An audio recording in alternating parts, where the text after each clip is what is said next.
Sebastian, tell them what they're watching. Yeah. Okay. See, Okay, thank you. Disembodied computer lady. Yeah. See, I set this meeting to record itself automatically. It did not. I had to hit the button just now. It's why you always check. Otherwise, you do a big panel discussion and then find out hours later that you have no record of it. It's devastating. Okay. Hey everyone, welcome to the first ever episode of Chit-Chat. This is a new show we'd like to start doing here at TAPAS, where every time we finish a project, knock on wood for that ever happening again, we bring together as many people as possible who were involved, and we simply talk about it for as long as we can stand to. This episode will be about Better Yet, the audio drama we released not quite a month ago, the first TAPAS story. We will be freely talking spoilers for Better Yet, so be sure you have experienced the show before watching this discussion. This is an unusual TAPAS project in that it's not one of mine. I didn't write it, so after we all introduce ourselves, I'll be turning most of this roundtable over to Mason. First introductions. I'm Sage Mann. I am the main star of Better Yet. I played Trent, and I helped out as a producer. And okay, I'll just cue everybody in the order in which we appear on my screen here. Jerry, why don't you start us off? Hi, I'm Jerilyn Dufresne, but you can call me Jerry. And I played Dr. Leslie Albarn, the psychiatrist who worked with Trent. Gretchen? Hi, I'm Gretchen Wolfmeyer. I played Trent's Aunt Jodie in the audio production, and glad to be here. Thanks. Mason? Hello, I'm Mason Ellison. I co-wrote, directed, co-produced, and co-starred in this production. I played Ryan, another example of me playing a smarmy jerk, too frighteningly well. Hey, Jason. I'm Jason Epley, and I helped co-write Better Yet. Yes, and it's been very elusive. I think none of us have seen Jason since the very first rehearsal, which I believe was in December. Yeah. Hard guy to pin down. So it's very exciting. Good to have you here. Thank you for having me. Wasn't really expecting that. And finally, we have Randy. I'm Randy Wolfmeyer. Let's see, I played Uncle Gary. Okay, and now I've decided that Chit-Chat, like the newly refurbished TAPAS podcast, should start with a Q&A segment, taking questions from the big-time fans who have earned that privilege on the TAPAS Patreon. There's currently only one such person, so this will be quick. Sadie Allen, whom you'll know from the big round TAPAS logo that appears at the beginning. She designed that. She wants to ask the writers who or what were your inspirations for the characters. We were talking about that a little bit before we started recording, and I think this is a fascinating way to get the ball rolling because really all the characters in the show are so very similar to the actors playing them. A lot of people have been assuming that we all had a hand in writing it or that the characters were tailor-made for us, but the script was written well before any of the other actors became involved, and I was there when most of the casting decisions were made. It took a lot of thought. Mason certainly didn't know just how much Trent's life was like my own when he offered me the part, and even Mason playing Ryan was basically a last resort. Didn't want to do it, but most of the feedback tells us that hating Ryan is the major highlight of the show prior to it getting all sad in the second act. So you done good. And that's all I have for prepared statements. We're mostly freestyling from here. I just have a small list of talking points. Writer guys, take it away. Where do these characters come from? Jason, do you want to start with this? I'll say I drew characteristics of certain characters from friends I had in college, which I probably shouldn't name, and also just certain media that I saw from things like BoJack Horseman, the character of BoJack. If you've seen that show, you'll know it deals a lot with mental illness, and even other things such as The Adventures of Rick and Morty and a couple of other things like Night Mother and Next to Normal. Just I wouldn't say I had any strict template for any of the characters. It was more just kind of just amalgamation of a lot of different people I've met in life and all characters I've seen in media. Well, and Jason, it's very interesting that you mentioned the comparisons to BoJack Horseman, because when we started this anyway, I did watch BoJack Horseman until season 3 was done in 2016. So, I hadn't watched it. So by the time we actually had something of a working draft, I want to say it was around December 2016 when we had Act 1 and 2 both finished. I still hadn't seen it. And I also hadn't seen Rick and Morty at that point either. So what kind of gave me the idea of wanting to tell a story more so just as a means of just vocalizing, if you will, my thoughts and my struggles with my own depression. I was really inspired by the movie Silver Linings Playbook and Little Miss Sunshine, and the way that they handled those in such a very earnest but also a very uplifting sense. I get it's Hollywood. They always have to put this kind of sheen on everything. But the fact that, they didn't shy away from the really ugly parts of it, but also tried to find optimism in it. That's what I was trying to do when I first approached you with wanting your help to write this project. So that's kind of, and much like Jason, I also based a couple of interactions and a couple of pieces of dialogue based off of people I had also known in college. So, and yeah, I'm also not naming names. If anyone watching thinks that a character is based off you, I will never tell you if it is or not. That's kind of what gave me that spark, was movies like Silver Linings Playbook and Little Miss Sunshine specifically, to want to write a story about my own experiences with mental illness. In the bit where Trent talks about his mind telling him you're a worthless piece of shit, and that I was listening to some playback of that, and they went, "This is not breakfast, these are cookies." And Mason was like, "In my defense." We wrote that line a full year before that episode of BoJack ever came out. Yes. Yeah. Oh gosh, yeah. When I listened to the final production, I was like, "Oh yeah," I remember catching that part. Thank you for mentioning it. Yeah. Again, full year before that episode was released, we had already written that line. So. You'll never be able to prove it. So that's Right. You can prove it because your computer keeps records of when you save a document. And because I'm a writer, so I know that I can go back and prove. Yeah. If I can get my computer to turn on, that's why I'm using my girlfriend's computer, which is why I started this off as Emily. So yeah, I was like, I figured it was you, but I had to make sure. I was like, "Hey, Mason, who might Emily be?" Yeah. Granted, I didn't remember Emily's last name. I knew it started with a P, but I didn't remember what it was. That's all right. That's okay. Yeah, thankfully her computer is much more reliable. And that was a problem we kept having with your laptop on day one when we were trying to write this. So however many years later, we're still running into some issues. I'll get a new one eventually, I promise. But yeah, it's been very interesting to see how the characters came together over time. Because I had certain people, friends I had in college, but also even some friends I knew in high school. So even the name of Corinne, I knew a Corinne in high school, but she's so it was very interesting to see how similar Mason's experiences were to mine in terms of the people we've met. Like, oh yeah, I know a guy like that type of thing. It's always very interesting to see the kinds of things that they would come up, or the kind of things that we came up with in our sessions, how similar they were. And as theater people, we also had to take pot shots at theater people.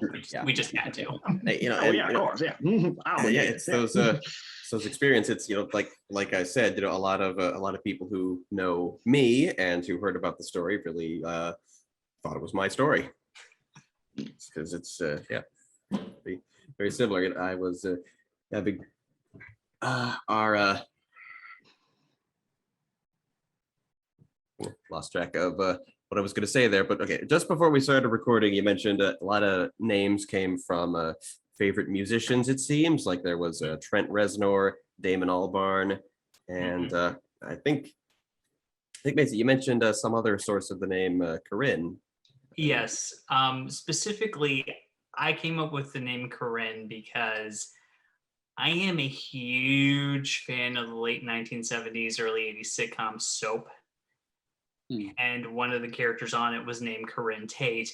And she wasn't my favorite character, but I really liked the character. And because of that show, that's where I discovered the name Corinne. And I always really liked that name and I wanted to use it for something. So that's kind of that. As for Gary, Jodie, and Ryan, we kind of hit a wall with names and we just kind of thought, you know, what's a good name for an uncle? What's a good name for an aunt? What's a good name for a douchebag? That's very true. I like our special guest that we had joined in just now. That's Yep. Venom. Oh. He is the Better Yet cat. No. I got the Better Yet cat right here. That's true, you do. You have the TAPAS cats. Oh, goodness. Which We're going to one? steal the show. Absolutely. Hey, get back here. Which one is that? Okay, We well, got a anyway. glimpse. It's all right. Okay, yeah. Yeah, I was just saying he'll be that's Butter, and he will soon be starring in his own spinoff. Butter Yet. Who? Don't make me pick up my dog, you guys. Okay. Oh, gosh. Yes, we'll just do a shot for shot remake of Better Yet with animals. Yeah. It'll sell. It absolutely will. Hey, Disney's doing the live action remake thing. We're gonna corner the market on animal remakes. You beat me to the punch. I was just going to say, if Disney can do it, why can't we do it? Why not? But I would probably cast Venom as Ryan. Sorry. Yeah. Sorry, Venom. I just, But anyway, we were talking though about Sage, how people thought this was your project. Again, when we had a draft finished, I remember showing you a play that I had written in college that, Lord, looking back on it, it's not very good. And I knew that you were doing a lot of writing and a lot of projects, and I wanted you to see it because I knew you were looking for projects to get TAPAS started. And part of the reason I offered you the role of Trent initially is because I knew after you had read it and you got back to me, you understood what it was that made Trent the character that he really is. And I knew that you would really be able to faithfully, and I'm just going to say it, you expertly handled that character. And trust me, that was not an easy thing to do for really any actor. So again, after you responded as to what you thought of the script, I knew that if we did get to produce it, I did want you to play that part. That's and yeah, that it surprised me because when I was reading it, I was picturing you as Trent. So, but you didn't think you'd be up for that, huh? My concern is that if I played Trent, it would just come across as me just complaining for 2 hours. It would be a bit Wazovian, shall we say? Well, and even then, that's kind of my concern when I kind of had to step into the role of Ryan. I still didn't want people to think that this was just me being a jerk. Yeah, and it's like I said, it's you're not the lead role. You have a co-writer and co-producer. You have deniability. Still though. And yet, I remembered what I was going to say earlier.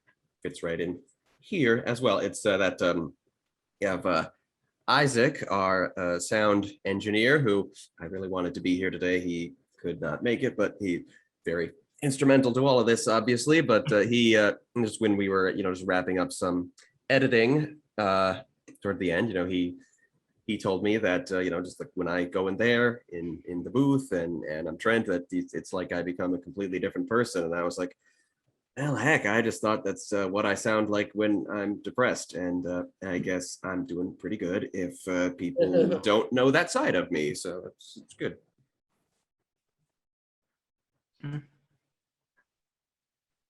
Yeah, and like I said, just it fits very perfectly together. There's me, and I've had a lot of well publicized struggles with depression myself. Adrian is very much a theater type, and Jerry is actually a psychiatrist, was it? Psychotherapist. I'm like, Psychotherapist. Okay, yeah, and Gretchen and Randy are actually a couple, and they're just kind of parental figures to a lot in the theater community, and they are parents to two absolutely amazing kids, and an even more amazing kid named Makia, who I just found out is their third daughter. their kids are Not great. widely publicized. Yeah. It is now. yeah, inside jokes that gets us the thumbs ups, right? Yeah.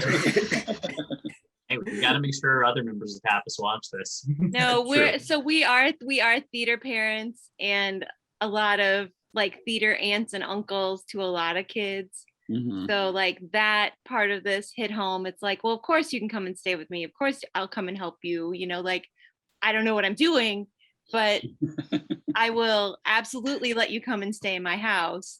But I mean, I've dealt with my own depression, and the thing I really liked about this script is it was so honest about depression and the struggle, and it was very real because it has those lighter moments, it has those darker moments, it has the moments when you actually realize like what you're doing to other people. It has all of the things that have happened in my own life too. Gotcha. And he's got to get butter up. Look Hey, at butter. this. His Aptly brother. named, I see. Very Yeah, adorable. yeah. His brother's orange. He's marmalade. Cute. It's wonderful. Love it. One thing I appreciated about playing by the way, I'm the theater grandma. Yeah. Yeah, but one thing I appreciated about being offered this role, and I know you had trouble kind of casting it at first, but I loved it because it's what I do for my day-to-day job. And I liked that you allowed me to change many of the questions into statements. So that I wasn't always asking so many questions. And there's not a lot, I'm a writer, as I said, I've got several books out, and not a lot of writers will allow people to question that and to allow another person to make a change. And so I really appreciated that about you. Well, and that's why, I mean, I wasn't sure if you were available, so that's why it didn't really occur to me to ask you. Because again, when we were starting this in January, COVID was all over the place still. Vaccinations were, hard to get, and we weren't sure who was available, who was where, and who could do this. But I'm really happy you did say yes, because as soon as you did, I'm grateful, so grateful that you were able to use your professional insight and your ability as a writer, because I knew whatever suggestions you were doing were not to, it wasn't an attack on the material that Jason or I wrote.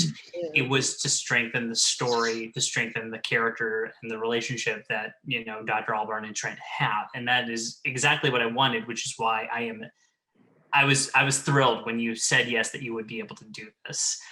Because I knew that would only serve to make the character, the story, and all the dynamics involving Trent and Albarn, again, setting the scenes for both Act 1 and Act 2. That was what builds us into the story.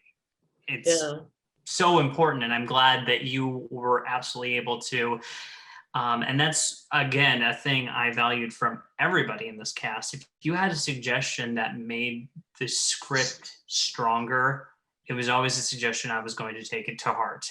And that was one thing I was going to add was I really did enjoy the collaborative process that we had. We would sit down and after a couple of read throughs, we talked about it, and you were really good about taking our feedback about just the energy of scenes, and and not, I don't think at any point we rewrote the story, we didn't rewrite the story, but we just tweaked little things and gave it some new energy, and it was, I don't know, it was a lot of fun. So we made it more real bit by bit, as I think we did, and I think it was pretty real to begin with. So just having, and obviously, if it wasn't, it would be a pretty bad story about mental health. So we had, we had the authenticity from the beginning, and that just grew very much in rehearsal, little rewrite, little rehearsal, little rewrite until and even when we were recording, just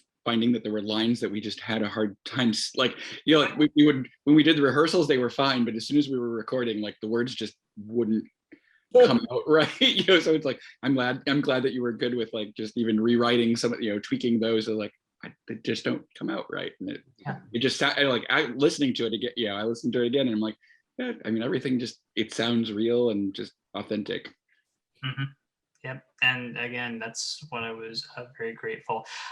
Jason, I realized that, again, because I hadn't been able to get in contact with you as easily while I was rewriting, I just wanted to ask, because you were kind of there at the beginning, but this is kind of the most recent time we've been able to see you.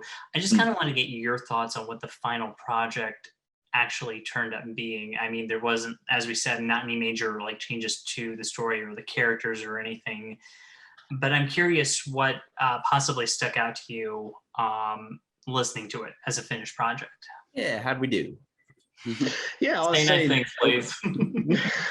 no, of course, I listened through the final project, and first off, I guess the obvious one, I never imagined it was going to be an audio play to begin with, but yeah, you work with the circumstances. I suggested that last summer because pandemic, probably not the time for plays. Yeah, kind of puts a damper on things. But ultimately, I like the changes that I noticed, and I listened through it a second time, and I tried to get the script up side by side so I could read through to try and make sure I was able to pick up on all the things. It was a lot of it was mostly just minor changes and stuff, but there was nothing there that I said like, it was fine the way we had it. Why would they do that? No, it was, it was always, I always enjoyed the changes that we had. I thought that the script was enhanced from what we originally came up with. And I would say there were occasionally certain lines I had where I said, I'm not fully sure why they changed it. I don't dislike it, but I'm sure they had a reason. And so I'm glad that, Randy, you brought that up in terms of how it sounded in the recording booth. That's something I didn't take into account when I had listened to it. So that was very good insight. So overall, I would say the biggest change was some of the things that we said with Dr. Albarn. I'm glad that we were able to make it more realistic, more authentic to what a psychologist, psychotherapist would actually say. That's all. I had something else, but it's completely gone. I might remember it later, but overall, yeah, I'd say that was probably the most obvious change to me. Oh, and there was one certain joke that we had, which I understand why we changed it, because the other joke might have been a little crass. So I think Mason probably knows what I'm talking about. I do. Yes. Yeah. I completely understand. Not going to. Yeah, we're strictly in the writer's room. Right.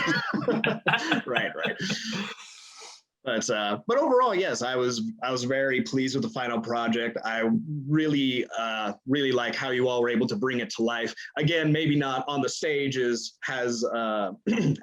Mason and I originally envisioned it, but still, just to even have it there as an audio play was just amazing. I was. It gave me a sort of like hope for the future, like, oh yeah, you can do this sort of thing. You can just write, and it comes out, and it can come together if you actually keep working at it. Mm-hmm. So, well, and Jason, I'm glad you brought that up, the idea that it was originally written for the stage, because my hope at some point, whenever things get a little bit more normal at a certain point in the future, is I do want to revisit this as a stage play, maybe do a stage reading with a new cast, someone else directing it, and see what they can do with the material that we've created. because I do think this worked very well as an audio play, but I was initially hesitant because it's like I took classes in college to write for the stage. I didn't take anything in terms of just an audio only format, so I wasn't quite sure what challenges there may be, and trust me, there were plenty. I'll take your word for it. There were. Well, okay, I'll go ahead and point out my biggest concern, Jason, was the dinner scene. In Act Okay. 2. That is the one where everything has to come to a head for us to see the worst in pretty much everybody and drive the plot to its conclusion. And I wasn't sure how we managed to replicate that feeling of discomfort and tension with, just audio, with just our voices. I wasn't quite sure what was the best way to do it. I mean, you can use your body language to really show that on stage. It's a lot different when it comes to audio. And I mean, Gretchen, Randy, Sage, and Adrian can speak to this. I obsessed over the best way to do that. And I'm very pleased with what we did.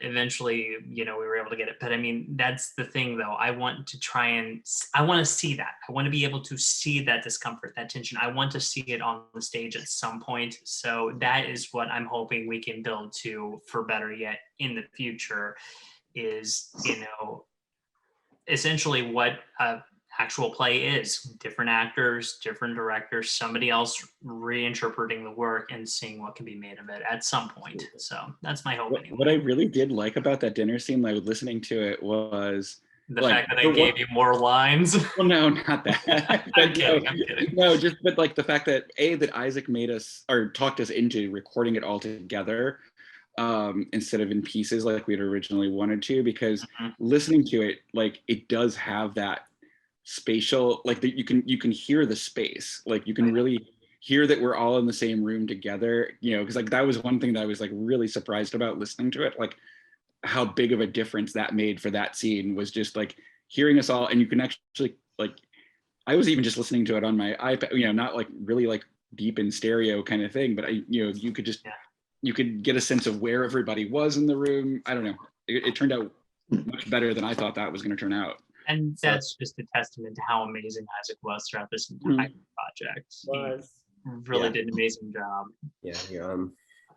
We'll say that that scene. I mean, it was the last thing to go through rehearsals, rewrites, last thing to be recorded. And normally we recorded just 2 people in the booth at a time. If there were more than 2 characters in a scene, we'd just kind of swap out bit by bit. And it's the only scene in the show where there are 5 characters on stage at once. And for the duration of that was all 5 of us in a booth.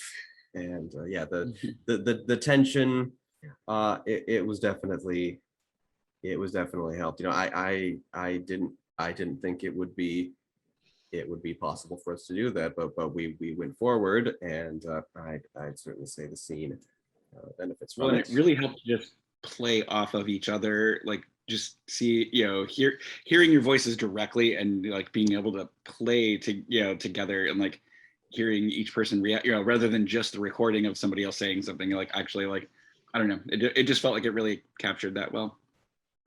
Agreed. Yeah, I'll say the tension was definitely palpable when I listened to it, and I did sort of wonder, and I meant to ask Mason, but I never did. Was like, did you all record in the same room? Like, how exactly did it do it? Because I'm not a sound person by any means, but there was a difference there, and so I'm glad you brought that up. Yeah, most of what we recorded was, as Sage mentioned, was either one person or 2 people if they shared a significant amount of dialogue. The only real exception was with Sage and Jerry, because Jerry had the distinction of being in our very first recording session, and we weren't quite sure the best way to get that to work. We were still trying to find our footing. So what we did was Jerry, you just recorded all your lines in sequence with Sage Yeah, cueing. and I was in the control room, and Jerry was in the booth, and we performed it that way, and then yeah, because that was Jerry only had just the one session. We did both her scenes like that, and then she went home, and I got in the booth and did my half of those scenes. Yep. And again, another testament to Isaac that when we went to edit those two scenes, I was amazed at how natural he made the exchanges in between, working with two different reels of audio. Yeah. It sounded like the two of you were in there having a recording session similar to what the rest of us had when we had two people in there. Yeah, he was excellent. I will say that we did at first attempt to have me just acting to Jerry's recording, but she kept stepping on my lines. I guess I was too fast. I guess I just spoke a lot faster when I was in the control room than I did in the booth. Yeah, I wasn't gonna let you, overshadow me. Come on. No, I wasn't there. I had nothing to do with it. Yeah. I mean, You were such a professional, you didn't have to come back. It was one and done. There you go. yeah, it's I thought. Sadly, a little trend was broken because, like I said, the dinner scene last rehearsed, last rewritten, and it would have been the last we recorded, except we found out that in the second scene we had Gretchen and Randy doing their bit, and then Ryan comes in, Trent comes in, Gary leaves, and we didn't record any of Jodie's lines after Gary leaves, so that we did last. That was the very last recording session. Actually, that was a hard session because the crying that you hear in the dinner scene. Yes, we also recorded that. That was the last thing I did. Yeah, that was the very last. But yes, because I realized, we forgot to end the dinner scene on Jodie crying, and Mason was strangely against the very idea. Wasn't sure it would work in audio, but I wasn't against it if it could work. I wasn't sure how well it would work. And that, and then having a bunch of Jodie dialogue we didn't have yet. I'm like, Gretchen back in the studio. We got to do it. We got to try it, and it was fantastic. And to me, it was vital because you never see Jodie again after that. For all we know, she's just crying forever, and it's just I don't know. I like the notion. Still crying to this day. Yeah.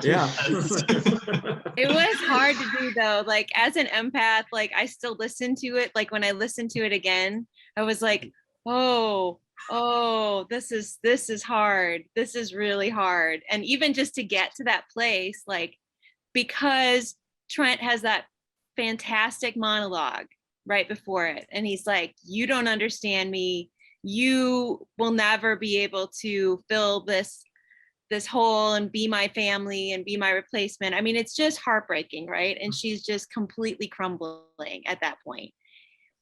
It was really hard, but I hope it conveyed well, and I hope it did the script justice. It did. It absolutely did. It really did. I could not have been happier with what you did. I really did. As soon as we got it and we put it in the scene and I heard it, we absolutely made the right call. One of the things that was, kind of related to that, the doing it out of order was sometimes kind of interesting too, because my first one recorded was the, big sit down between Gary and like that was difficult in the, like being, more theater, like used to theater, like you get to work your way through the whole story to get to those big moments. Yeah. And I know it took me like 3 takes, I think, before I could even build up to the intensity needed for that scene, because it was just, it was like, oh, it's a cold start to like the most, Gary's most intense lines, it was like, okay, that took a while to get there, because it's like, that was the very first thing I recorded. It was just like, that was kind of rough.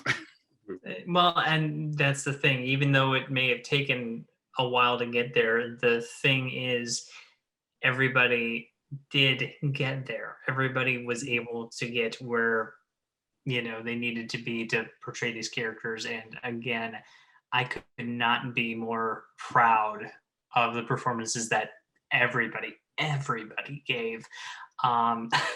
It's funny.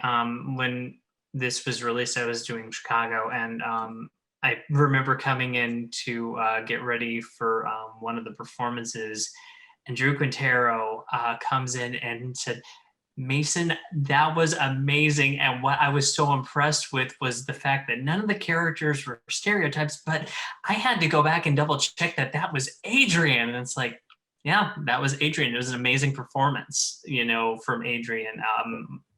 We haven't really mentioned Adrian yet. Yes, Adrian, who played Corinne, could not be here with us today. I have invited her on some other promotional stuff in the past month to hype this up, and she just has not been feeling up to it. Just going through some health things, and just Adrian, if you have watched this far, wishing you the best. Thank you so much for what you did for this project, and sorry you couldn't be here today.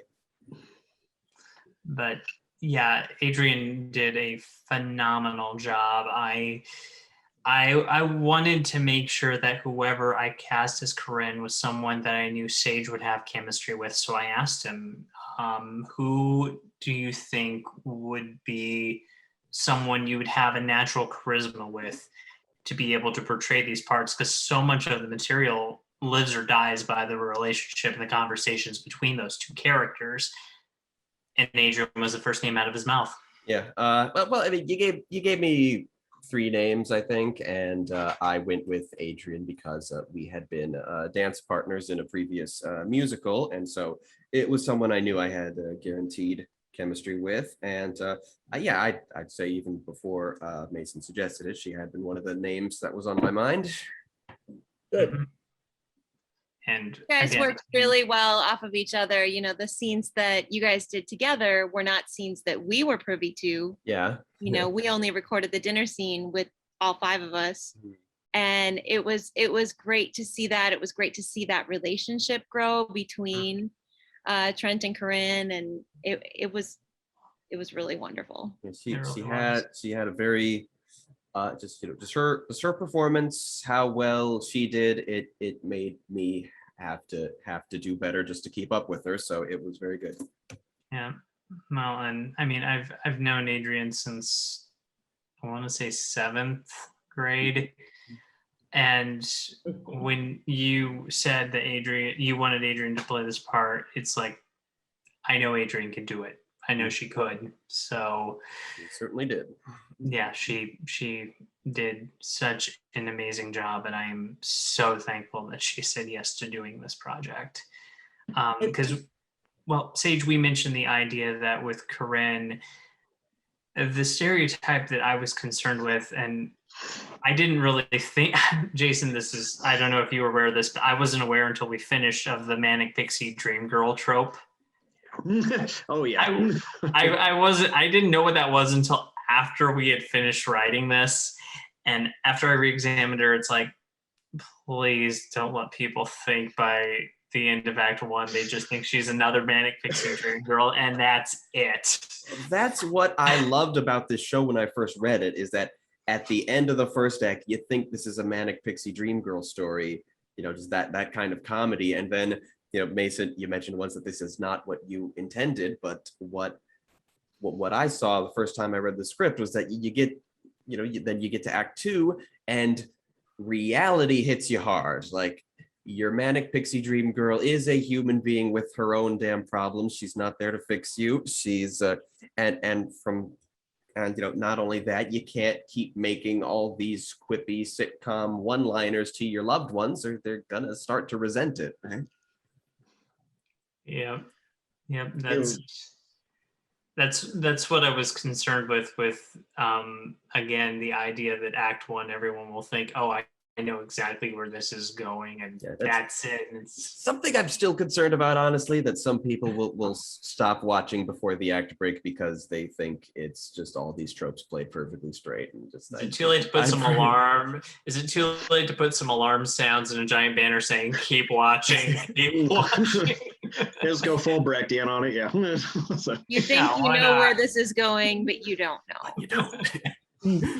Yeah. yeah, we really wanted to, I know that was a big concern with Mason and I, is we really wanted to try and avoid stereotypes, not just with the Corinne's character, but with all of them. So like for the uncle just being the sort of uncaring conservative uncle everyone has on Facebook or something like that. But so it definitely was a struggle because you never realize how ingrained these tropes are into your psyche until you actually try to deviate from them.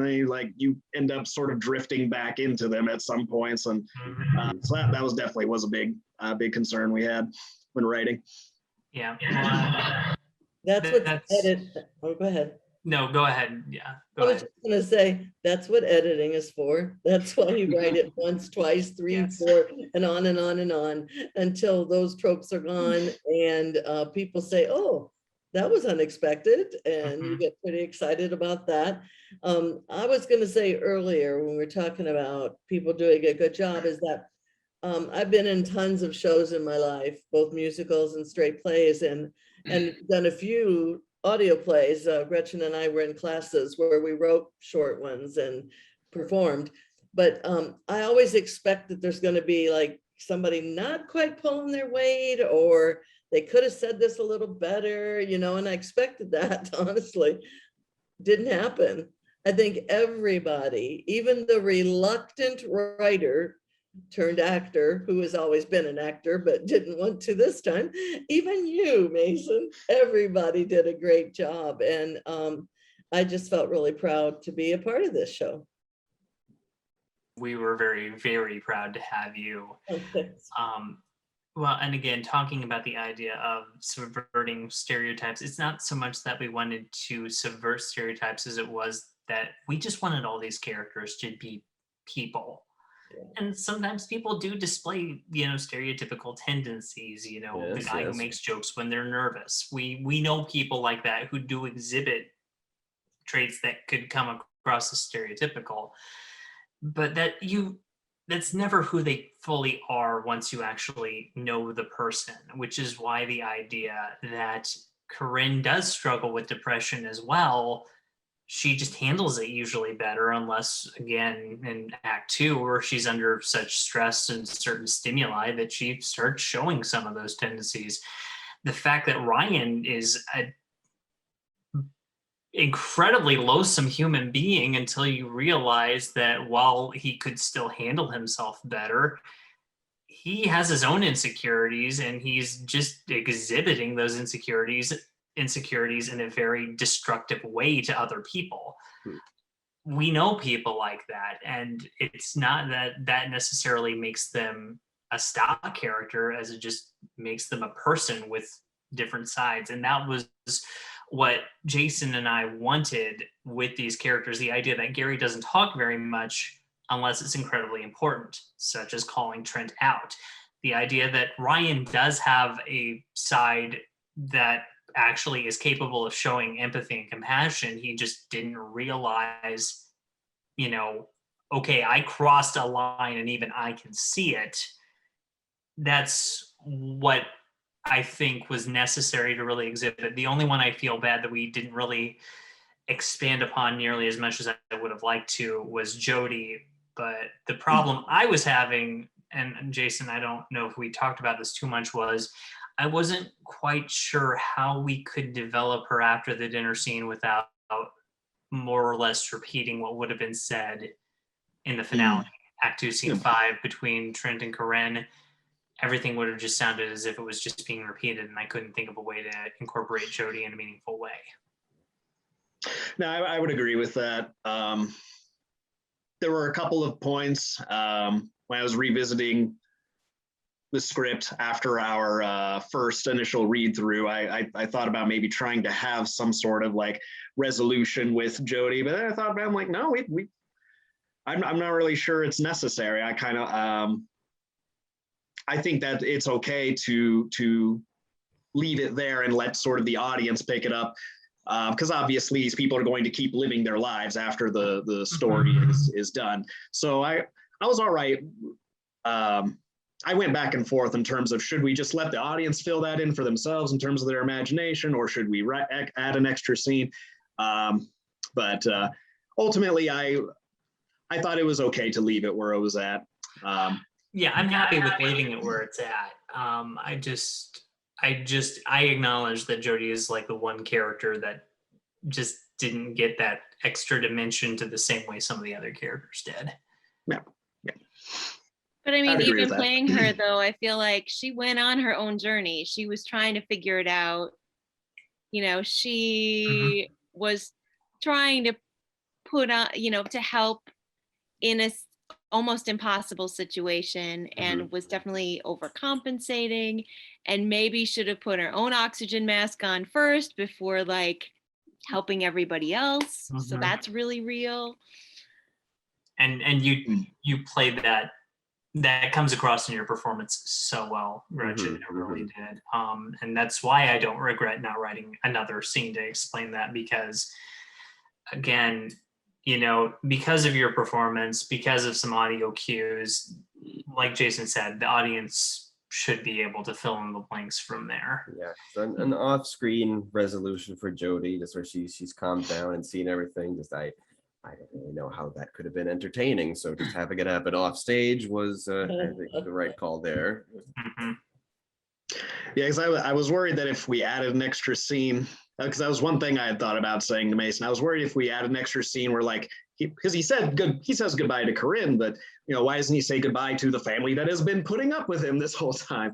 I was sort of worried that it would be a sort of cliche of just, oh, you say goodbye to all these people, and then Trent rides off into the sunset on a horse. So no comeback Shane moments here. But you don't always want to tie it up into a bow, because then it becomes a romantic comedy. Right. But yes, thank you. I couldn't have said it any better myself. Because yes, real life is messy, and you do have these the sort of falling out with your own family members and things, and you might be able to patch things up the next day, or maybe it might be years later. So I figured it'd probably be best to do that. But I mean, as you mentioned, Mason, I think maybe potentially in revisiting it in the future, I wouldn't be opposed to necessarily adding an extra scene, but I definitely would have to be careful of how he would implement that. Yeah, I mean, as far as extra scenes, I think I would say just the symmetry of the show is something I've always admired. You got 2 acts. Each act has 5 scenes. Scene 1 is a session with Dr. Albarn. Scene 2 is the things getting a bit hectic in the kitchen and dining room. Scene 3 is with Corinne. Scene 4 is something more intimate at the household, and scene 5 is Trent and Corinne in the park getting serious. So, and it's just, and yeah, it's both acts. It's that mirror there. I really, I greatly appreciated that. I figured it out when I was kind of scheduling all the recording sessions we could do, and I'm like, wow, that symmetry there is really sharp. And I'll point out, we did not intentionally set it up that way, but once we had a draft, I was very pleased with how you said, we did have a sense of symmetry as to how all the scenes were set up. If you guys wanted to write something new, maybe you could write another piece or another like part 2 of Better Yet, where they meet at Christmas or Thanksgiving or something, and kind of revisit and see where everyone is at that point. That's a good topic. It's something we've been briefly considering. It's just a friend of mine was like, man, is that the whole thing? Is that tell me that's just part 1? And then sometime later Mason mentioned to me that he's just been kind of thinking about what happens next. I had been thinking about that, and I think if we were to continue the story, we heard all about Trent's struggles at school, about his family's reputation. I think if we were going to follow the story of Trent more, I would probably say the best place to pick up would be him coming back to his parents' house after leaving his aunt and uncle, possibly how he has to handle going back to school, what the reaction would be now that he knows, people have found out about his suicide attempt. What was the fallout for his parents? Was it overblown in his mind, or did nobody say anything? That I think would be the next progression. Is throughout the entire play, we're basically telling the story of someone who's running away from the fallout of his own actions, someone who wants to avoid the consequences, and he thinks that they're really bad, but the reality may be that everyone may have been really, really supportive of his own journey to get better, but he just didn't want to face it and didn't want to look at it out of embarrassment, shame, whatever you want to call it. That's kind of where I would think I would want to go next. Okay, this is very self-serving, very self-serving, but he could still see Dr. Albarn through telehealth. Oh, yeah. I see a lot of my patients through telehealth. I'm just saying. This video not sponsored by telehealth. Oh yeah, no, I'm not saying that Albarn would probably be the one character who most naturally would be able to probably still be involved. I was just kidding. I see my therapist through telehealth. I mean that would be the one character from this play's setting who could possibly follow Trent back home in a way. I figure it's and so we have the sequel that just elaborates on this mysterious fallout called The Best Yet. I was thinking of Better Still. Better Still, yeah, that's what I was thinking. Yeah. And then of course the third one is best. Then you have a progression. Yeah, and then at least it's still nowhere near as bad as the after sequels. and then a prequel about the Thanksgiving that Trent pissed himself called Good Yet, right? And then of course there's Butter Yet. Butter Yet. Nice callback. I like it. Jason, I'm curious what you would think if you wanted to develop this story a little bit farther. Where would you want to go?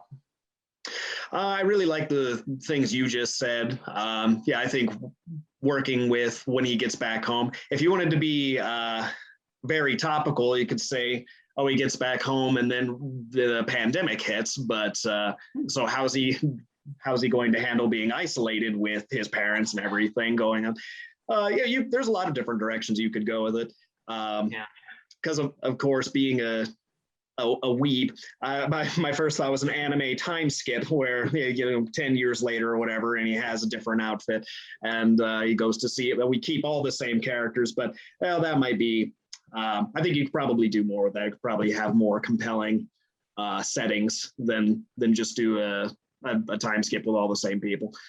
But yeah, I would say that probably would be I would probably say the same thing for you.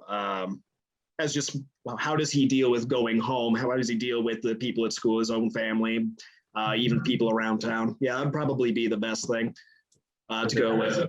The Best Yet would be an excellent shonen fighting anime title, right? Yes, shonen fighting animes where the characters have comically large appetites. Well, he has to have now a ridiculous hairstyle in order to set himself out to separate himself from everybody else, so you can tell he's the main character, of course. Yeah. How about like a little curl on top of his head like I got right now? There you go. Yeah, I'm very Please curious. tell me there'll be a whole We'll save the curl battle. for the tedious transformation sequence. There'll be an entire battle of just Yes. Oh yeah. First 10 minutes of every episode are about the previous episode. Precisely. Yep. And then we'll spend 20 episodes about him having to learn how to bake a pastry for the upcoming contest in town, while we desperately allow the writers of the manga to get ahead of him.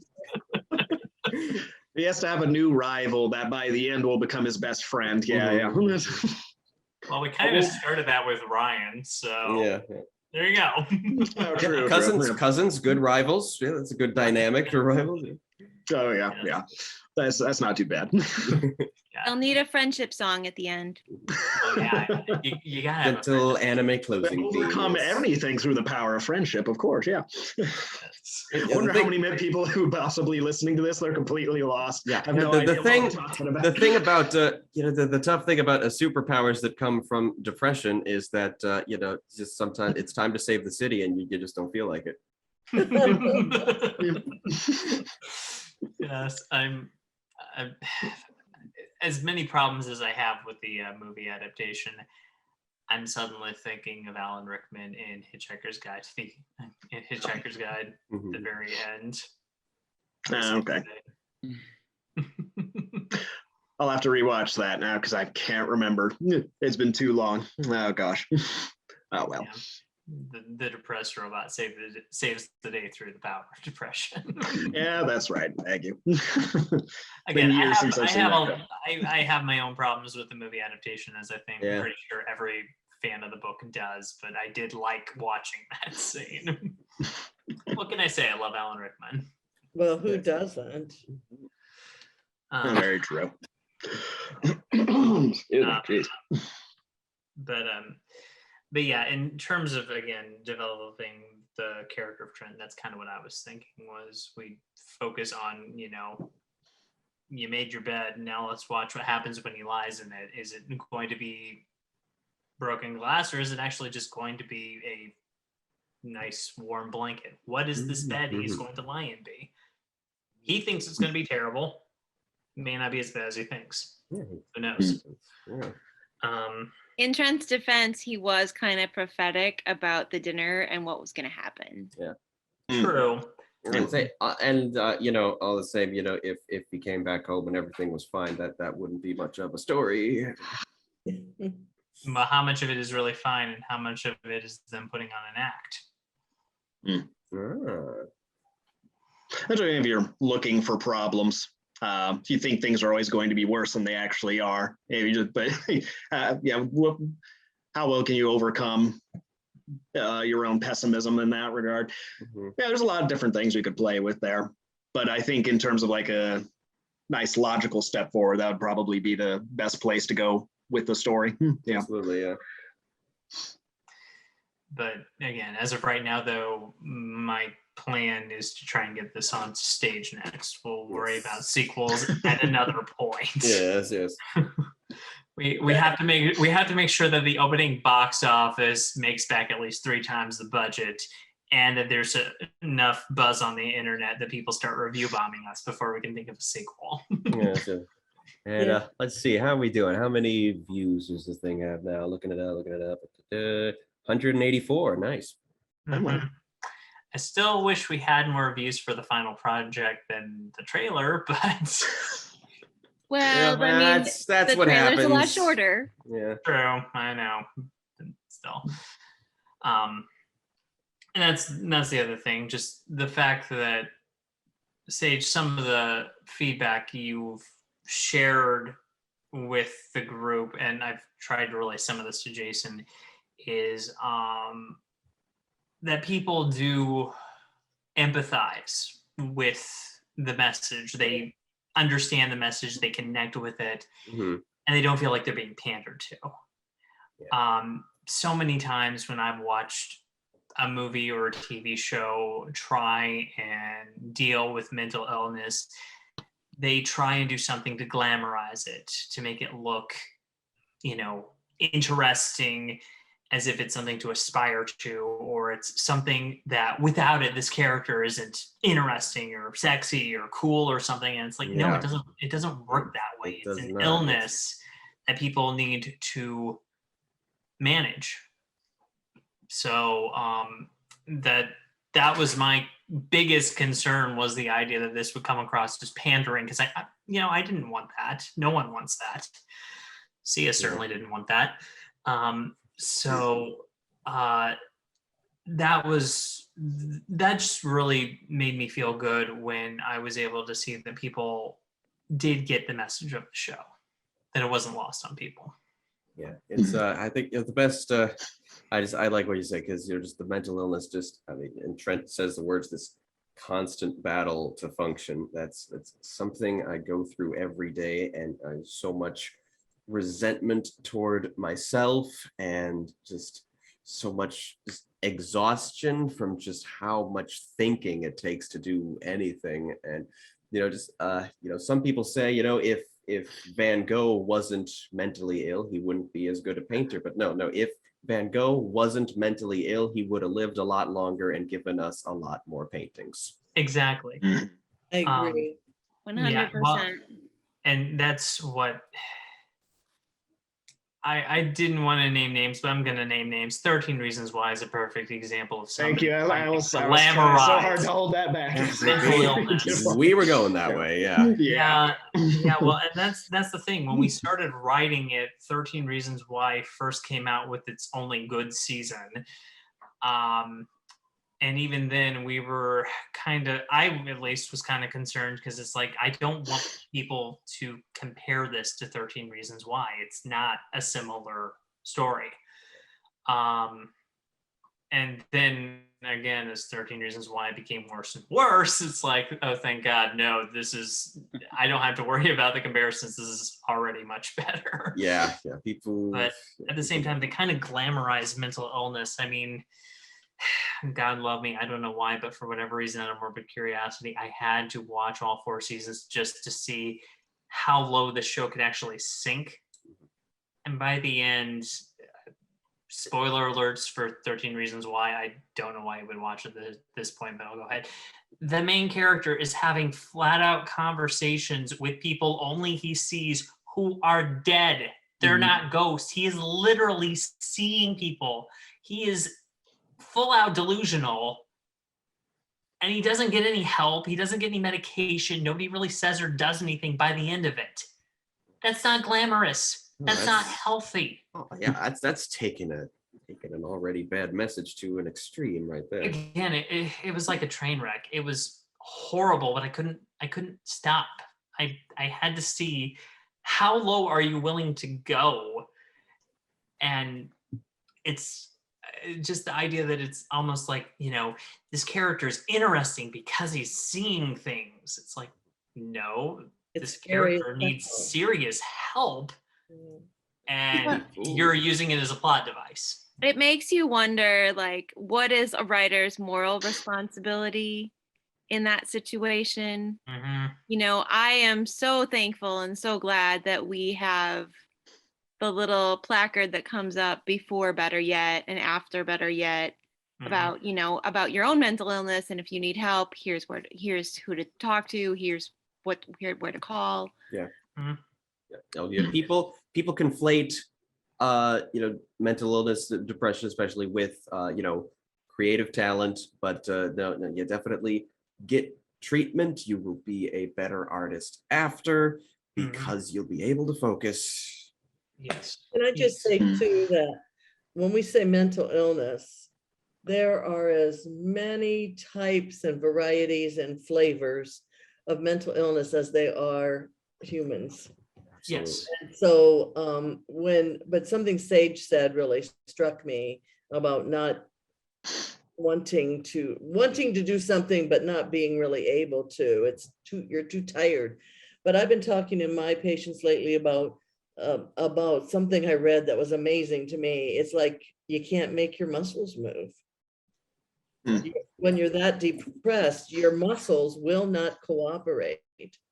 And that there's a huge thing in depression, in major depression especially, and it's called anhedonia, and it's from the Greek, which means without joy. And that it's hard to find the joy.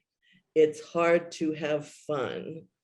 So I encourage everybody to get help, just like Sage just said, and Mason just said, and all of us are saying, get some help just to sit and chat. Even if you don't have a serious mental illness, just talk to somebody who can't tell anyone what you said. That's what's amazing. Yeah. They cannot tell any. I mean, if you offered me $1 million, I might cave, but no, I would never, in a million years, I would never tell anyone what someone tells me. And that's I mean, my whole life would be over. I would have my license taken away from me. It would just be awful. So you will be able to trust the person that you're speaking to. And if you find someone you don't like, we have thick skins. Say, this isn't working. Can I talk to someone else? I tell everybody that on their first day with me because I'm a lot. And some people don't like a lot. They want less. And so you can find a therapist, and in a, like where I work, there's a ton of us. And so you can always find one that fits the bill. Well, I'm done with my little commercial for mental health.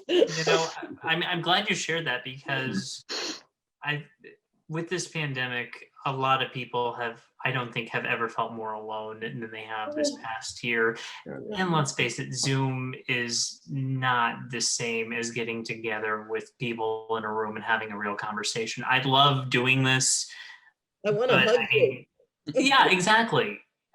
There's an energy you get when you meet people all in the same room, even without actually touching each other. There's an energy that you can feed off of. And we've kind of starved ourselves of that over the last year. That I'm glad you mentioned that people should find help. I'm absolutely for people finding help, because so many times, so many people fall into a worse condition just because they either don't know where to look or they're afraid to ask.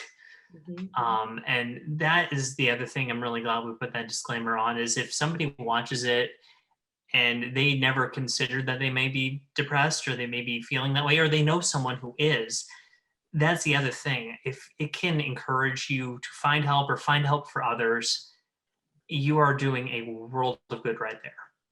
Just for yourself alone, not to mention the people around you who love you. So, and my favorite line in this entire show is when Trent tells Corinne, everyone's been trying to help me, but I've been expecting them to fix me.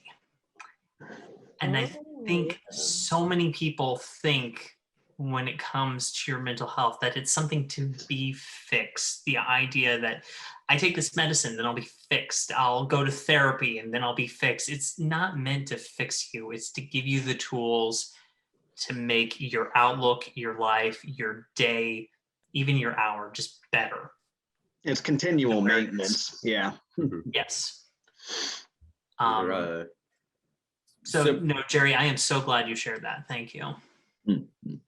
Similarly, Adrian had a pretty strong reaction to Trent's line about, oh, maybe I should make you my therapist, because it's, a lot of men especially expect a romantic partner to be basically their therapist, to be their emotional battery. Essentially, it's just a thing that it's just a thing that culture does to men. I think that just makes us unable to process our own emotions, and you don't want to rely on your loved ones for that, because you're just going to wear them out.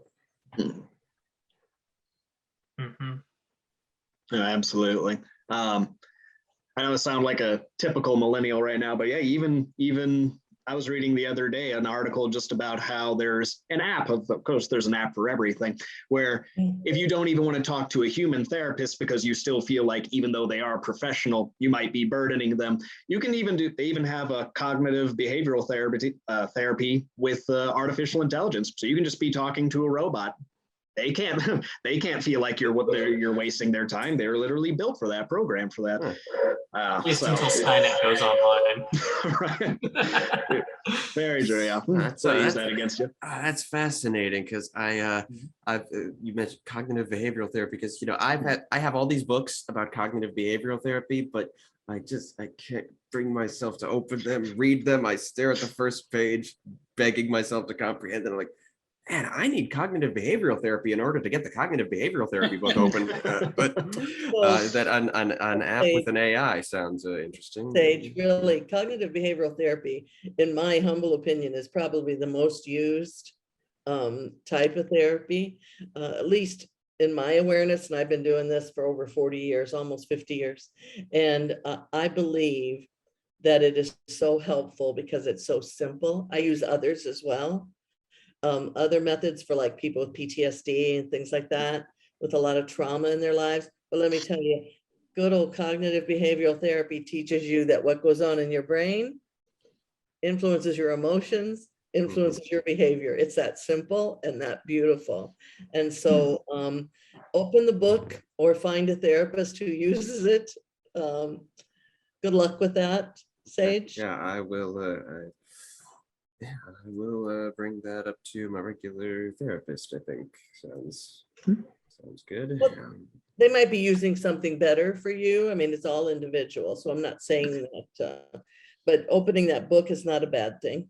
You want to learn?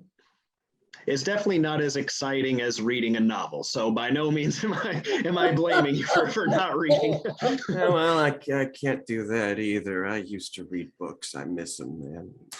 I have plenty of books on psychology and writing and finances, all these things that would be great help to me if I could actually crack them open. Yeah, so completely understand. I'd say you're doing a lot of creative stuff, even though you're putting yourself down at the moment. You are doing a lot of creative stuff that many of us could never do. Thank you. And so your brain is quite creative and beautiful in that sense. It's yeah, I think just following up from that, just some posts I've made in the past few days. I just, I struggle. I mean, just my struggle is, I got a lot of people on my team and in my corner, but not me. I'm not good enough for me, but everyone else seems to think I'm okay, and I mostly, intuitively, I think everybody else is crazy, but I think maybe everybody's right. Maybe I am okay. It's it's quantifiable things. The TAPAS podcast used to be weekly. Now it's monthly if I'm really lucky. But you know what? That's okay. That's okay. And I mean, you do matter, and you have to find that, hopefully through help, find out that you matter to you as well. But you definitely matter to us, and you make a huge difference in our lives. So thank you for that. Well, it sounds like we're going to be at a good stopping point really soon. That was like the most dramatic ending. Yeah, I don't really want a me ending like that. That's supposed to be a me panel discussion, but I don't know. I've just got a couple of other small talking points. Remember, there's I think going into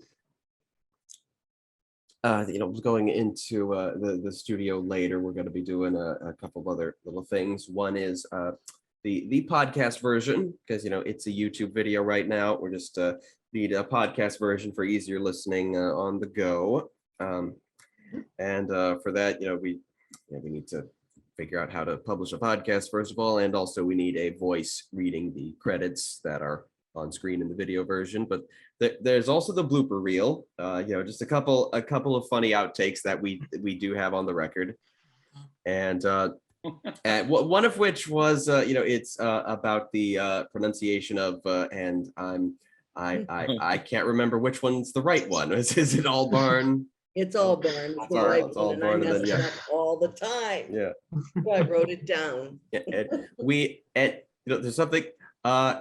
You'd be surprised how much discussion went into the pronunciation of the word aunt. We decided that Trent says aunt and everyone else in the show says aunt, just based on where they're from. I kind of took the Mark Twain approach that this play kind of takes place in Quincy, but I never say the name out loud. Kind of like how, Tom Sawyer takes place in St. Petersburg, but if you ever actually went there, it's Hannibal. So that was kind of the approach we went with. And I have never met anybody in Quincy who ever says aunt. So to emphasize the fact that Trent is not from there. So it was fine. That's kind of what I was thinking in terms of how we pronounce that. Are we thinking that Trent's from out east? That's what I was thinking, yes. I wouldn't really know how I say it myself. I mostly mirror the people I'm talking to. I just call my aunts and uncles by their first names. But you said There's aunt. always I did there. Yeah, just I say ants. like I said, mirroring. No, I think the only time I have ever used the word aunt was when I was playing Mordred in Camelot, and I was There supposed you to be go. Scottish. My darling aunt Morgan Le Fay. Yeah, it's really a very interesting colloquial thing you have going there, because I've noticed now I'm here in Kansas City, and I never hear aunt. I always hear aunt, and I'm like, I guess that makes more sense, really, because I'm definitely sure, especially with certain names like one of my friends has an Aunt Anne, and it just sounds so weird when you try and say it fast. So it's like Aunt Anne. Okay, that works better. Well, how long have you been in Kansas City?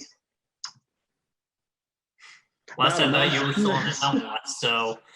Right. No, thank goodness I got out of there. Sorry, but yeah, I've been in Kansas City for about a month, roughly. Hard to say because at the moment it's still I still don't have a job, so all the days blend together. So it's just like, has it been a month, 5 months? I don't even know. So yeah, we'll figure it out. Right. Yeah, but you know what else has a lot of regional names? Pill bugs. Apparently, the majority of the country calls them roly polies, and I'm like, that is an absurd name. Why? I don't call them either one. Is it like a little caterpillar that rolls up? Yeah, small. Very, very small. Yeah, I small call it a crustaceans, in caterpillar fact. that Yeah. rolls up. I always thought they were getting pill bugs. That's what I Yeah, was pill told. bug. Yeah, they are. They are small crustaceans. The technical term is isopod, but yeah, they've got a lot of names across the country. It's Never heard of it recently was doodle bugs, and I'm like, really? Never heard of Never that heard one. that. That's all right. I'll say, if you want to talk about creatures that have a lot of different names, is crawdads. I've heard crawdads, crayfish. Mhm. What else is there? They're crawdads so- here. Mm. Oh, right. So that's what I've always called them, crawdads. And then people said like there's like 4 or 5 different names for it. And I'm like, we're all talking about the same thing, really? Yeah, Okay. we're talking about, we're basically talking about swamp lobster. Yeah. There you go. I just made up my own word for it. Swamp lobster. Yeah, there you go. You just add another one to the pile just to confuse people. Why not? Oh, gosh. As far as pill bugs, there's also sow bugs, wood lice, and I'm like, yeah. It's always crazy how many different things people come up with depending on where you're from. Yeah. Although I will say, sorry, I know we're terribly off track, but I will never understand people who call just any soda a Coke. I'm like, that's a specific one. You can't like. What kind of Coke you want? Right. I don't. When I lived in Georgia, it was that way because that's where Coke was invented. And so it's always, what do you want? A Coke? Well, what kind of Coke? And cherry? Whichever kind has Bacardi in it, please. You know what? The one that blew my mind most is it's color-coded map of the United States. One color is states that play Duck, Duck, Goose. The other is states that play Duck, Duck, Gray Duck. The only state that was the second color is Minnesota. And, the universal reaction is, what the hell, Minnesota? Duck, duck, gray duck. That's hilarious. Nobody's heard of Duck, Duck, Gray Duck. No. I learned something today. Yeah. Bizarre pronunciations. Right. Sage, did you have any more talking points? Yes. You mentioned to me once a stress dream you had about the production. I You have see, a lot yeah, of stress. Yeah, the one you spent the one you had is that we forgot to record all the musical numbers. Oh yeah, I had a stress dream where for whatever reason it struck me as like the production is almost finished in the recording, and the next thing I know it's like we have musical numbers, and then I woke up and it's like, wait, no,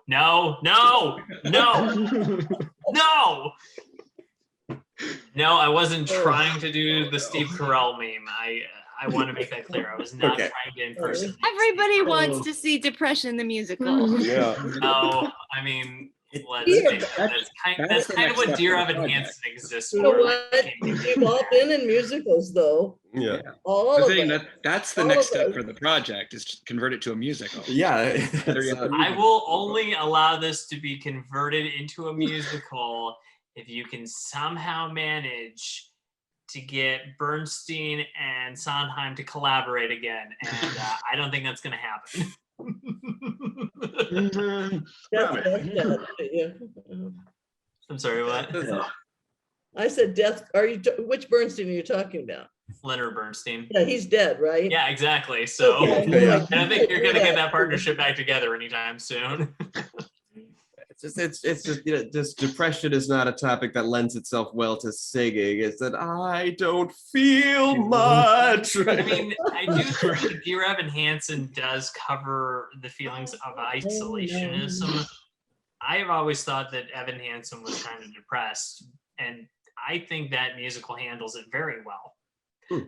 But I did not write Dear Evan Hansen, so no. Or would it just be, I don't know if Trent would have any songs. I think he would start singing and be like, never mind. I'm good." I know that Jodie would sing a lot. Jodie would freak out and sing Okay, about yeah, everything. You'd go full into Belcher. That's actually a really good idea. It's just a musical where the main character does not get a song. It's the kind of thing that you see it occasionally, and it's kind of fascinating. And it would work here, I think, for sure. I would want Gary to have just this rich inner life, this rich inner musical life that just nobody else is aware of. Yeah. What There's a reason does he's Gary working do in the late. basement Right. when he's drinking his beer? And Dr. Albarn sings, "It's your problem, not mine." I love if Trent just like the piano followed him around trying to get him to sing, but he just refuses. Just constantly is battling with the orchestra.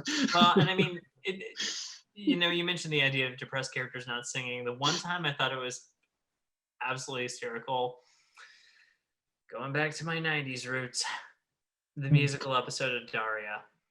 Oh, all right. That one was handled well because, again, it's like, oh, it's such a lovely day. Hooray, it's such a lovely day. Oh, me, oh, my, it's a lovely day. What a joy I didn't wake up dead. Oh, gosh. Excuse me. You should consider making it a musical. That's all we're saying. Anytime soon. All Consider we're it. saying, yeah. I will revert to the Disney phrase. If there's a buck to be made, I'll do it.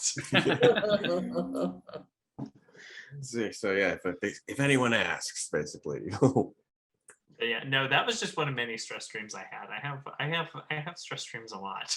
Yeah, it's every production I'm in, I have I definitely have one about it being opening night well before I'm ready. My Yeah, stress if you don't have a usually stress when I'm stream doing about your musicals is that production. I die on stage somehow. As Or if you the don't have a time you stress stream didn't about die on production, stage are and you were really trying? supposed Come to. on. Yeah, it's funny that that's how it works. But no, yeah, I've had that. When it was Chicago, I had a stress stream that I had forgotten every piece of choreography. Which I mean, you've all seen. I mean, Jason wasn't able to make it, but I mean, you've all seen Chicago. That was nothing but dancing for me, actually. So You did a great job. thank you. But the idea of having a stress stream where I forget every piece of choreography in the show, what is there for a show like Chicago? So You're fired. yeah, pretty much. Hey, I had that dream about Beauty and the Beast, and that hasn't even started yet. The auditions are next month. Yeah, I gotta sign up for that. Everybody we know is signing up. Yeah. I Actually, think it's audition one- spots are no, I filling think up. it's a- Actually, like Mhm. Yeah, but I mean, if the audition spots fill up, I mean, it's not like they're just gonna say, okay, we have 40 people, nobody else can audition, so we can cut 20 of them. It's like, no, they want more people to audition. Yeah. It'll be wonderful to have so many to choose from. I think the last time I saw an audition fill up so much so quickly, I can think of two: Sweeney Todd, and that was mostly guys, and Les Mis. Those were the two shows I can think of that had so many people audition so quickly and in such volume. Granted, I didn't get into Les Mis, but Jason did, and he did an awesome job. So, Well, I was wearing that shirt earlier today. Yeah. but, Nathan, what show were we in together? Was it like Hello Dolly or? we were in Hello Dolly. We were in No, but Mary Jason. Poppins. Mary Poppins was our first show Yeah. together. Okay. And we actually met during the auditions for Spamalot. We were in the green room at the same time during Spamalot auditions too. That's where we first met. Cool. Yeah, Jerry, I'm thinking it's either Oklahoma or Les Mis. No, Were you in I was in neither of those. They're not those. But I was in Hello Dolly and I was in Mary Poppins and Christmas Carol, the one before the last one, and lots. Jerry, I forget, did you do Lady Windermere's Fan with us as well? Oh, Lady Windermere's Fan. Oh, that's it. Yeah. All right. Thank you. Nathan. Yeah. I knew sometimes we'd been- forget because that was just, again, that was a stage. Stage reading, but it was Singing so reading. fun. Yeah. It was a Mhm. lot of fun, but sometimes I forget. It's like, oh yeah, that was something we all did together, and it was a lot of fun. But I don't know. I guess because it wasn't so stressful, since I didn't have to do all that dancing. So yeah. Oh gosh. Yeah, that was probably my favorite part of that show. There was no dancing, no choreography. It was you walk up to the stand and then you go back and then that's it. Very Nice. easy to remember. And I even had the script right in front of me in case I forgot anything. It was wonderful. Yes. Oh gosh. Again, I have plenty of stress dreams about productions. I do. So again, if you're going to bring up another one, please be a little more specific. Okay. It's like, do you have the slightest idea how little that narrows it down? Yeah. I understood that reference. Okay. Oh, thank you. I didn't think anyone would get it. I'm like, it's fine. I'll say it. Anyway. You mentioned Spamalot. That's how this all started. Really, this whole tapas thing. It's I was in town. I was out in Payson visiting my grandpa, and I happened to catch a TV commercial about Spamalot, and I'm like, I want to do Spamalot, and my grandmother had always wanted me to get involved with the theater, and and I was only there at the time, keeping my grandpa company because she had passed away recently, and it kind of seemed like it really fell into place, and just doing Spamalot and meeting these people, and just really, just in rehearsals at QCT, that is the only time and place I feel like I have any idea what I'm doing. And it just really made me think that dreams come true, and I have been developing various projects ever since, and we finally got one out there. I often say that theater does help with my mental health because I get to explore emotions and explore like parts of myself in a safe environment. It is a wonderful outlet. Yeah. It really is. And that's how we make friends too.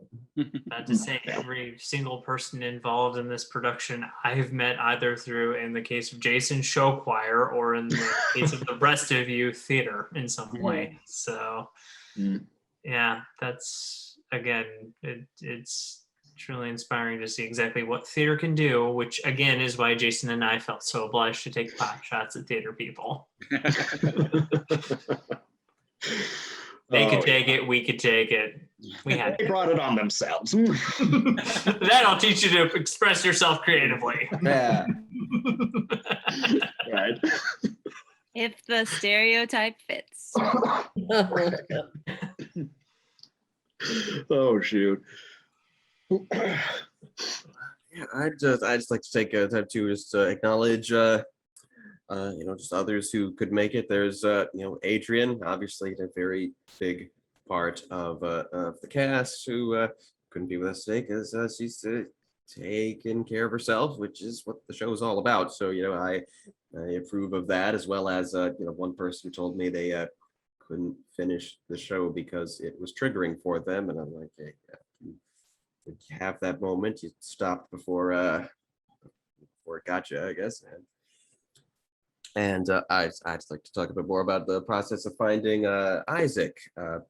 I was looking for like a real professional recording studio, and it's place that just opened up. It's just above the local music shop, and it's pretty hard to find. And it's music. It's a music recording studio, and Isaac seems to be a musician who is on tour right now. I haven't really asked him what he actually does. I feel bad about that, but yeah, he's out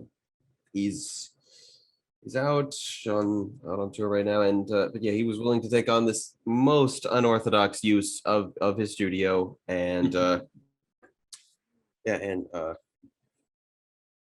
don't know, yeah, like, I don't think any of us really knew how long this would take, which is something I'm kind of accustomed to, because everything takes a lot longer than I expected to. So, and I told Isaac that, and I think he took it as an admission that I was kind of fleecing him. So I don't know. Well, But yeah. that said, it was a great learning experience for all of us, both in terms of how best to perform using just our voices, but for me personally, it helped me in the sense that Sage project name drop, since I'm helping you with Keys and Kingdoms coming up next, it just helped me realize what it needs to really prioritize, that when you're in the studio, what you need to focus on, how to focus on it, and how to do it efficiently. Yeah. And I'll admit that was something we hadn't really considered because we were completely new to this when we started. We didn't know what this was going to entail, how long it was going to be, and what was going to be necessary to get the best product we wanted. And Isaac was beyond patient in helping us figure that out. He was But great. yeah, he really was. And so that just helped me for next time, that when we go in there for whatever project we do next, we just know this is what we want, this is how we're going to get it, and this is how we're going to get it done. Boom, boom, boom. We'll still do it well, but we'll be able to be much more focused with getting it, onto the next step. Yeah, we'll definitely learn how it really works. And I mean, for being that experimental test drive, I'd say better yet turned out pretty darn good. Mm-hmm. Yeah. There's still a couple moments where you can hear our script rustling or a car go by, but it's we did the best we could. I'm sorry, but the cars is not our fault. Everybody in Quincy with the subwoofer feels the need to show off. But and you need really good headphones to catch the cars, and it's not ever at a moment where there wouldn't be a car passing by. It's just the next projects are in fantasy worlds where there are no cars, so we're just gonna have to wait for them to go by before we finish the lines, I guess. There's road construction going on in Quincy everywhere. I'll just block off the road with one of those large road closed areas, large road closed signs, and just keep everybody away from the studio. No one will question it. Yeah, very true. Kidding. Got that. So I'm just hoping for many more projects like that at the studio in the future. Just hoping Isaac's up for that, and that he's looking for other people to just kind of keep an eye on the studio while he's away, which I hope which sounds like a lot of fun. New people, yay. Yeah. Well, and the only other thing I really feel compelled to mention is another person who was instrumental in the success of capturing better yet, was Casey. Is that her Casey name? Goslin. Yes, I was just about to mention her. Yes, she could not be here today. I hope she could at least pop in briefly, but she could not. And yes, Casey, who did the character portraits, and they were made to Mason's specifications. Jason, what did you think of the portraits, and how did they match your image of the characters? I thought they were fantastic because they, in terms of my image of my characters or image of the characters, it was, I'd say it was difficult not to just think of people I already know. So, Corinne was, this person I knew in college. Ryan was this person, my extended family. But to see the portrait, especially while they're talking, it also helped be able to truly visualize the switch in terms of who is talking and when. So I really liked that touch. It was very good. Good addition. Just the visuals. I figured we'd keep it simple, just a picture of every character who would be on stage at that moment. And Isaac had the idea of panning. You hear one character in one ear, the other one in the other, and I made sure that the portraits and the panning in your ears always match, so it really feels like you're in the room with them. I really like that effect. The panning was Isaac's idea, like I said, and I was skeptical at first, but I think, man, that is a very good effect. It somehow it kind of makes the portraits feel like they're coming alive just when just because the voices come from both sides. It's really good. Oh, very well said. Yeah, it really helped it really helped that suspension of disbelief and help you engage with the characters and the performances. Mm-hmm. Yeah, and Jason, I'm glad you brought up the whole idea that when we were writing this, we would picture people we knew in these parts, and I wanted to avoid that. I wanted to just start ground up from no template of a real person. How would I see, these 6 characters? So that's why I started thinking, what would Trent look like? How would he hold himself? All that. So I'm glad you brought up the idea, because again, when we were writing this, we were thinking of people we met in college, people we knew, people we worked with, and to not make it blatantly obvious, I didn't want it to look like, hey, that looks exactly like so-and-so from college, we didn't want that. So I think you did very good at specifying things that, just the characters aren't just copies of the voice actors, and Casey has never seen the rest of you, and she's seen me, but not the rest of you. So she would have had no basis of everyone's face, and so Mason just specified all these features, and that was. Well, and isn't part of the fun of voice acting that you get to voice characters who are sometimes absolutely nothing like you in real life, So that's kind of what I was going for. I think you definitely achieved it. That was great when when you messaged like, oh, here's the link, and I finally watched it. I was just like, oh, there's portraits. So, it was a nice surprise. I really enjoyed it very much. So, yes. Good. Let's see. And from there, I just want to just finish off the stuff. Everybody else who was in the credits. We have Stacy, who did the video editing of the trailer and the show itself. Lots of thanks to Stacy for what she did. I'm very thankful for her contributions. Yeah, that was good. Got the video out, and we had a little special thanks segment at the end, which started with Mason's parents. How they helped you out, I guess.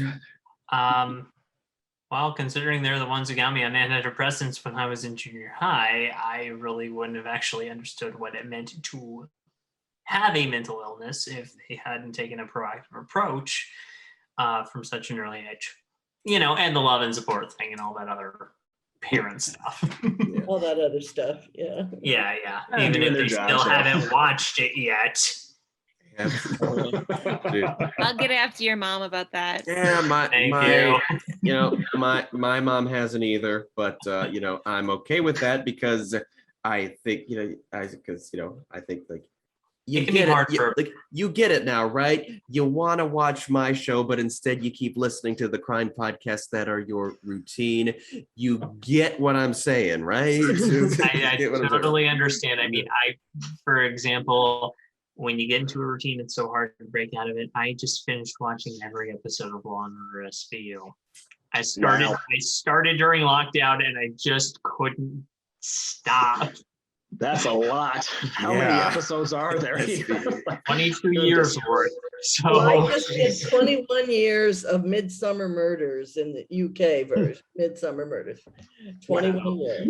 yeah, but I mean, aren't British seasons like 6 episodes long compared to Well, 13. This one's 13? about 13, yeah. But the point is, when you get in a routine of watching or listening to something, it can be really hard to break out of that. So I get why my parents may not have seen it. And I get it. It's also kind of hard sometimes for them to separate, this isn't your son talking. This is not your son saying this. This is a character that your son wrote, So I think for parents, sometimes it can be really hard to separate art from artists just because of how close you can be.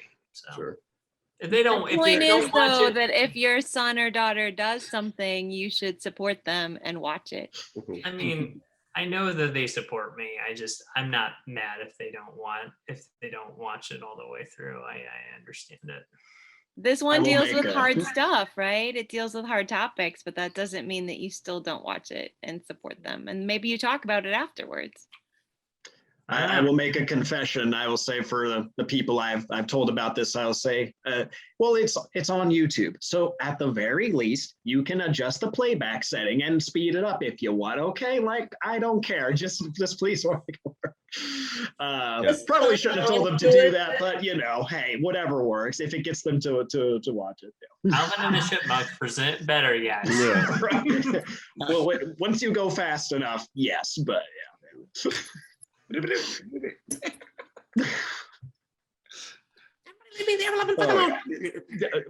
Yeah, I played with it to see, and I was like, okay, I'm like, Mom, you can do like 1.25. That still mostly sounds normal. Yeah. 1.5, that's pushing it. Any faster than that, no, you can't take it seriously. I'm Take a sorry. little less time. Well, I mean, it's only 90 minutes long. It's not like this is something, But now I want to go back and watch. I want to listen to it now at high speed. So like my favorite album growing up was Chipmunk Rock, but the best thing was is you could slow it down and hear their real voices. Yep. So now I really want to hear us at chipmunk speed, and then I can slow it down again. It'll be great. Yeah. Yeah. So that's that credit. Better yet, produced by Mason Ellison. Mason Ellison produced by Mitch and Janet Ellison. Yeah. There was and we also had a special thanks for Valerie Hernandez of and Square Peg Group Troop, because we talked to Valerie about it was about a year before we really started, and we discussed potential casting ideas. I think this was sort of been even before we discussed it possibly as an audio drama. So it was some time ago, but which definitely helped us get a ball rolling, and Gretchen, Randy, and Adrian are semi-official members of her troupe, so that seemed a natural thing to put in there. And there it was. Brandon Thompson of Quincy Community Theater, because first of all, we all came together under his direction at the show, and indeed it was when it was when I was at the theater, kind of pitching this idea to him for like a game show that the theater could do during lockdown, and that didn't go anywhere. My do something with that later, game show. But yeah, and then we talked about the one role that we just couldn't quite figure out how to cast, and his Jerry's name came up right away, and I'm like, oh, wow, why didn't we think of that? That was good. I don't know if Brandon has actually watched this yet or not. No, he told me he was about to, but he had some shopping. I guess if I ask him again, he'll tell me he was shampooing his hair. So I'll work on him Technically. too.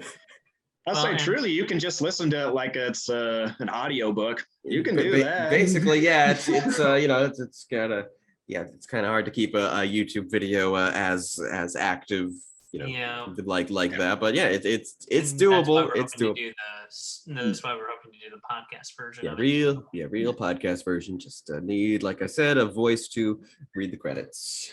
Yeah. And that reminds me, Gretchen and Randy, you mentioned a couple of times the idea of Brendan, what's his last name?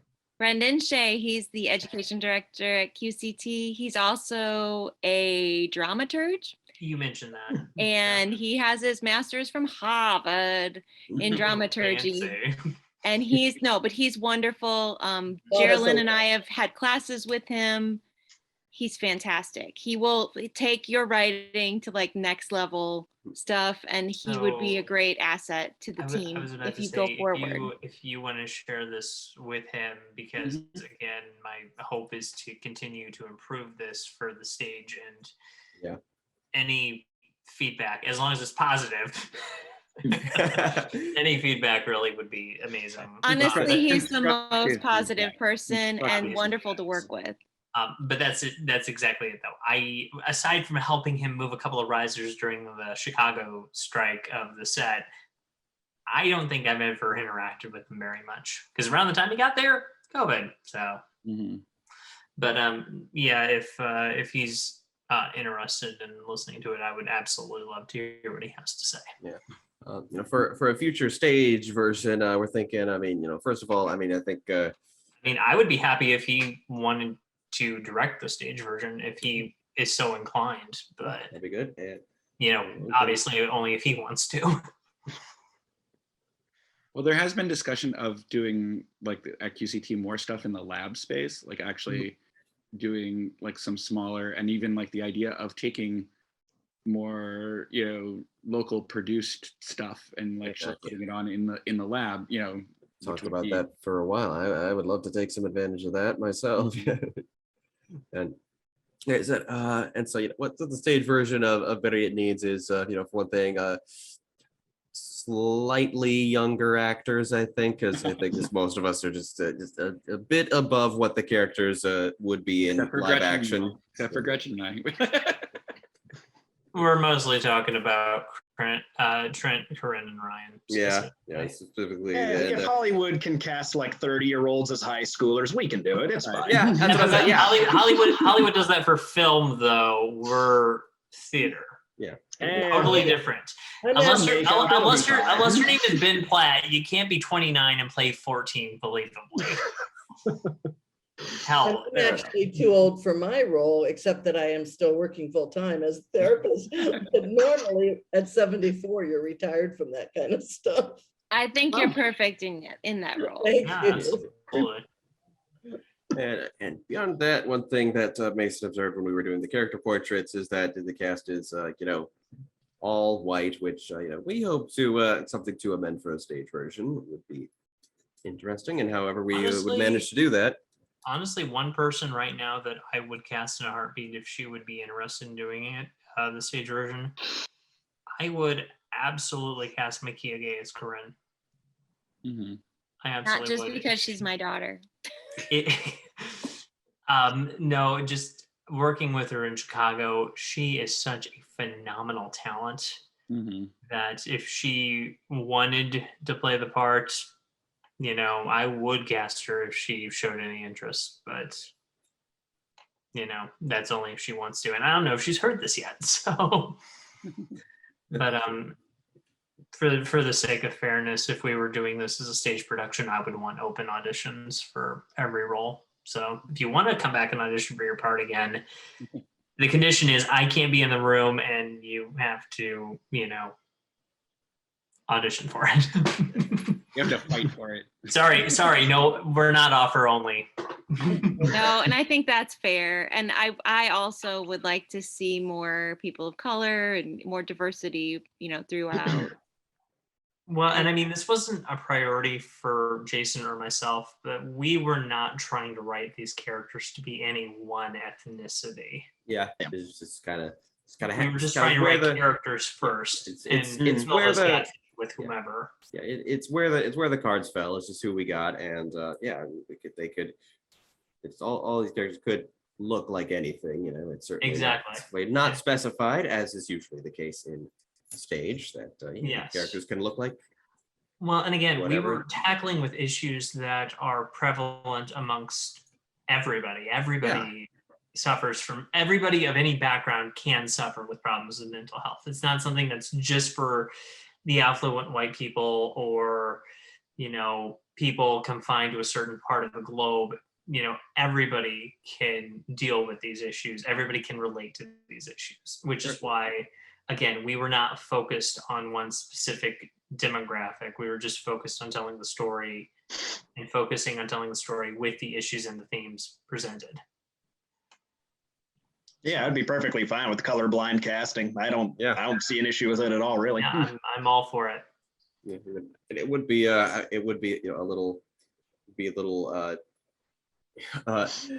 sometimes it's what I love about stage acting is that you do get people of people of all forms, just in a film, and even on Broadway every person is about the same height and build, but in a community theater like this you just get huge variety of people. And one thing about stage is that you get a little bit of suspension of disbelief, and sometimes even family members can be wildly different ethnicities on stage, and that's just kind of amusing, and just hey, whatever works. Hey, the only thing that really matters is that everybody's tall. Oh, Because no. speaking as someone of average height, I know that Brandon always favors the tall. I'm kidding. That's not the case. I can back that up, actually. I've gotten some great roles in 5'2" at 5'1". Yeah. I'm completely joking.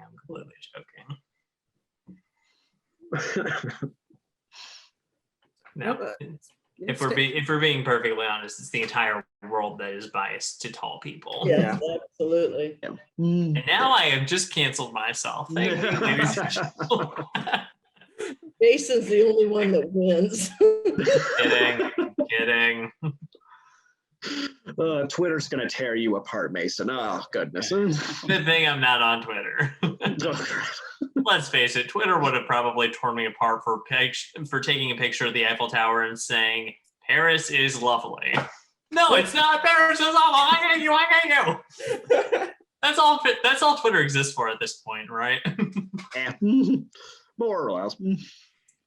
Oh goodness.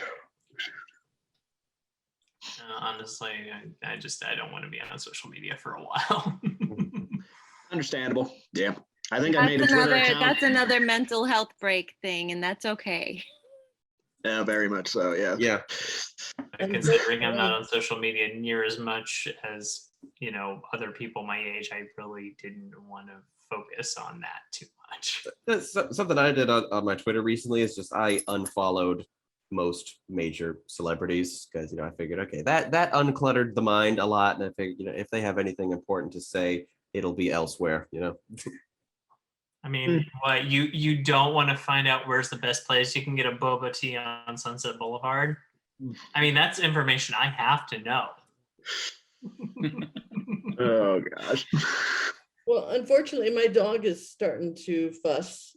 Means he's got to go out soon. So Yeah, I think most of us are out of things to talk about. So when we get to boba tea, I guess. yeah. I said the magic words. Now we have Yep. to wrap. Thank you guys for hosting this. This has been great. Yep. Wonderful. Thank you so much, Oh, Sage. thank you. Thank you. And thanks everybody for coming, and whoever's watching, thank you. Yes, thank you. Bye everybody. Bye. Thank you. Thank you very much. Goodbye. Tapas and Stuff Productions is brought to you by our supporters on Patreon, including Knight Sadie Allen.